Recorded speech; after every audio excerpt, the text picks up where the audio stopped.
उसको भी, चाइना जैसी ताकत को भी पीछे हटना पड़ रहा है। ये हमारे मोदी जी का ही कमाल है। धोखाबाज चाइना हमारे सैनिकों को धोखा से मारा तो हमारे सैनिक उनको पुरुषार्थ और पराक्रम से उसको उनके दूने सैनिक को मारे।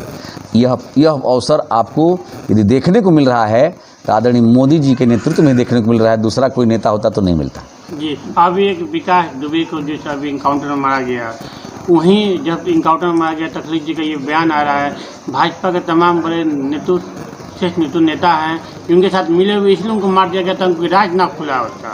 देखिए अखिलेश जी क्या करेंगे, अखिलेश जी को तो शर्म आनी चाहिए कि जिसके राज्य में एक विधानसभा में सरकार चलती थी और एक गाजीपुर और इलाहाबाद में सरकार चलती थी, एक इटावा और मैनपुरी में सरकार चलती थी। ऐसे लोग भी यदि प्रशासन और हमारी सरकार के बारे में चर्चा कर रहे हैं तो उनको कम से कम अपने गिरेबान को झांकना चाहिए।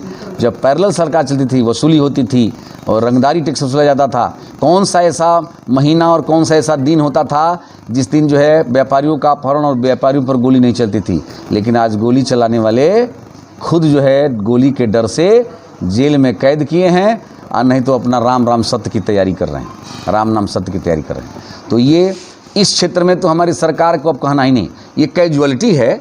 हमारी सरकार को बदनाम करने की नीयत से ही विकास दुबे ने ऐसा घटना अंजाम दिया है। जब राजनाथ सिंह जी की सरकार थी उस समय बदनाम करने की नीयत से किया था, थाने में हत्या कर दिया था।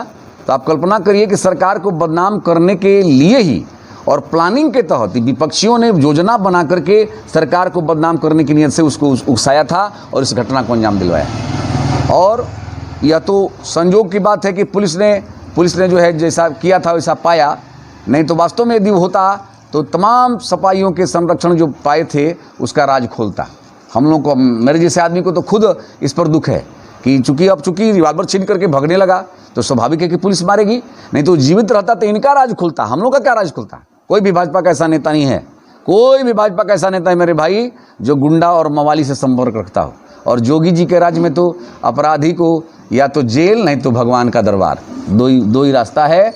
और मुझे खुशी है कि प्रदेश में पहला बार ऐसा कोई मुख्यमंत्री मिला है जो अपराधियों के हौसले को तोड़ दिया है। अपराधी डर रहे हैं, अपराधी अपराध करने में डर रहे हैं। अब अंतिम था वो चिराग, एक तरह से जो अपराध जगत का जो अंतिम स्वरूप मान लीजिए तो विकास दुबे था, वो भी प्रायोजित था, सपा बसपा के लोगों के द्वारा प्रायोजित था। तो उसका भी देख लीजिए आप, जो जस करे सो तो सफल चाक। जी, नेपाल के प्रधानमंत्री जी कह रहे हैं कि असली अयोध्या भारत में नहीं, असली अयोध्या नेपाल में है। ऐसा है ना कि नेपाल का प्रधानमंत्री शुद्ध रूप से मान करिए जो है कि चाइना का कुत्ता बन गया है। तब चाइना के कुत्ते के कहने का कोई माने मतलब नहीं है। वो क्या कहेगा, क्या बोलेगा, क्या एक्शन करेगा, इसका कोई माने मतलब नहीं है। इसलिए उसकी बातों पर बोलना प्रासंगिक नहीं है। जो खुद दूसरे के भरोसे पर दूसरे से भिखमंगी करके अपने प्रदेश को, देश को चलाता है, उसका जो है कहने और सुनने का कोई माने मतलब नहीं होता। जी, केंद्रीय वक्फ काउंसिल के सदस्य हनीफ अली ने वर्तमान तेलंगाना सरकार पर आरोप लगाया है कि जब से यह सरकार बनी है लगातार मंदिर और मस्जिदों को, धार्मिक पूजा और स्थलों को तोड़ रही है। केंद्रीय वक्फ बोर्ड के सदस्य हनीफ अली ने सचिवालय में स्थित मंदिर और मस्जिद गिराए जाने को लेकर तेलंगाना के मुख्यमंत्री और मुख्य सचिव पर आपराधिक धाराओं में जेल भेजने की मांग की है। तो आप भी मंदिर और मस्जिदों को गिराए जाने के खिलाफ हैं? अगर खिलाफ हैं तो क्यों यह, अगर आप समर्थन में हैं, या इसका क्या आधार है आपके मन में? देखिए, आधार नहीं है, संवैधानिक आधार है। आप लोग पत्रकार हैं, सुप्रीम कोर्ट ने आदेश दिया था किसी भी सरकारी ज़मीन पर किसी प्रकार का मंदिर हो चाहे मस्जिद का निर्माण कोई कर रहा है तो उसको रोका जाए। यदि अतिक्रमण करके करा लिया है तो उसको हटाया जाए। आप लोग पढ़ते होंगे तो कुछ सरकारें उसको फॉलो कर ली है, कुछ सरकारें अभी कर रही हैं। तो इसमें किसी का दोष नहीं है, किसी भी नेता का दोष नहीं। कोई भी नेता और कोई भी पार्टी और कोई भी नेता मस्जिद और मंदिर गिराने के पक्ष में नहीं होती है, तो हम लोग भी नहीं उसके पक्ष में हैं।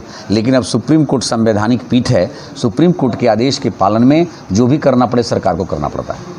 जी, वीरेंद्र सिंह मस्त या उनके परिजन गरीबों की ज़मीन ज़बरदस्ती कब्जा करने में व्यस्त है क्या? देखिए पत्रकार जी, ये तो जग जाहिर है, मैं बहुत कुछ नहीं कहूँगा, लेकिन निश्चित रूप से मैं दुखी हूँ कि सुदिष्ट बाबा के पशु मेले की ज़मीन जो कुछ भूमाफिया अपने नाम से करा लिए थे, उनसे कुछ लोगों ने फैक्ट्री के नाम पर लिया है। ये बिल्कुल जो है अच्छा चीज़ नहीं है। और जो भी हुआ है अच्छा नहीं हुआ है, उसका भी जांच कमेटी बैठ गई है। जांच जो भी, देखिए हम सबको जीवन में यही सिखाया गया है आरएसएस के कैंपों में कि न्यायार्थ अपने बंधु को भी दंड देना धर्म है। अपना भी कोई व्यक्ति गलती करता है तो गलती को गलती कहा जाना चाहिए, और मैं वो काम करता हूँ। हमारे मस्त जी हमारे नेता हैं, हमारे बड़े नेता हैं, मैं उनकी बराबरी करने लायक नहीं हूँ, लेकिन उनके भी संबंध के कोई भी व्यक्ति यदि कोई गलत काम करता है तो हम ज़रूर उसका विरोध करेंगे, अपना विरोध दर्ज कराएंगे। परिणाम क्या होगा नहीं होगा ये तो अपने बस में नहीं है, लेकिन विरोध दर्ज कराना राजनीति का धर्म होता है और उस धर्म को मैं पूरा करता हूँ। जी, बलिया में लगातार एक चीज़ पे सबके मन में सवाल चल रहे हैं। अधिशासी अधिकारी मनियर के जो मणि राय मंजरी है, ये आत्महत्या है कि हत्या है, ये मामला उलझा हुआ है। देखिए पत्रकार जी, आत्महत्या हो चाहे हत्या हो, उसके पीछे मानसिक पीड़ा होती है। तो यदि आत्महत्या भी हुई है तो कहीं ना कहीं से व्यथित मन ही उस महिला को, हमारे अधिकारी को इस काम को करने के लिए बाध्य किया होगा। और यदि किसी ने कराया है, यदि वास्तव में किसी को प्रायोजित ढंग से कराया है तो और निंदनीय है। तो इसकी निष्पक्ष जांच होनी चाहिए। कुछ ऐसी परिस्थितियां जरूर हैं नगर पंचायतों में, एक जगह की बात नहीं है, नगर पंचायतों में ऐसी परिस्थिति जरूर है कि कुछ नगर पंचायत के जो चेयरमैन हैं फर्जी भुगतान कराने, बिना काम किए भुगतान कराने का संस्कार पाले बैठे हैं, जो अधिकारियों के मन के ऊपर गहरा आघात पहुंचाता है। तो ऐसी स्थिति में अब क्या परिस्थिति है हम तो नहीं कह सकते, लेकिन यदि ऐसा हुआ है कुछ न कुछ पीड़ा जरूर उस महिला को रहा होगा, तभी जो है ये घटना घटित हुई। जी, 5 लोगों के ऊपर FIR दर्ज हो चुका है नामजद, लेकिन गिरफ्तारी किसी की नहीं हुई है। और चालक हुआ है, केवल एक चालक का गिरफ्तारी हुआ है और चेयरमैन भी लगातार मतलब वो फरार हैं। क्या इस पे आपके अनुसार क्या इस पे लग रहा है जांच में? देखिए, जांच में कोई शिथिलता नहीं बरती जाएगी, हमारी सरकार है, और जो दोषी होगा वो पकड़ा जाएगा और जेल जाएगा। जी, जिस समय वो आत्मदाह की थी, एक नायब तहसीलदार वहाँ सबसे अधिक वो भयभीत था, रो रहा था, क्या ऐसा देखिए, अब नायब तहसीलदार से हो सकता है पारिवारिक संबंध हो, आदमी स्नेह और जब विपत्ति काल में स्नेह प्रदर्शित करने का जो स्वरूप होता है वो आंसू ही होता है। तो आदमी यदि किसी के विपत्ति में से पीड़ित है, दुखी है, तो रोना जो है दुख को प्रकट करना होता है, इसलिए उसको किस प्रकार का दोष देना हमारे समझ से पसंद है। तमाम तरह के आरोप लग रहे हैं, पुलिस का हाथ है। जब वो आत्मदाह करने से पहले उसे कई बार उससे बातचीत हुई। देखिए, अब ये तो विषय चूँकि 2 लोगों का है, इसलिए उसमें कुछ भी कहना प्रासंगिक नहीं है, लेकिन ये जो भी घटना हुई है वो पीड़ा में ही हुआ है और इसकी जांच होकर के न्याय मिलना चाहिए। जी, बलिया शहर में, मेन सिटी में जिस तरह से कोरोना मरीजों की जनसंख्या बढ़ती जा रही है, तो क्या इस पर कहीं ना कहीं प्रशासन विफल है? देखिए पत्रकार जी, प्रशासन विफल नहीं है, लेकिन चिकित्सा विभाग और मुख्य रूप से बलिया जिले का मुख्य चिकित्सा अधिकारी, बलिया जिले का मुख्य चिकित्सा अधिकारी का रोल मुझे बिल्कुल पसंद नहीं है और मैं उसके कार्यशैली की जो है निंदा करता हूं।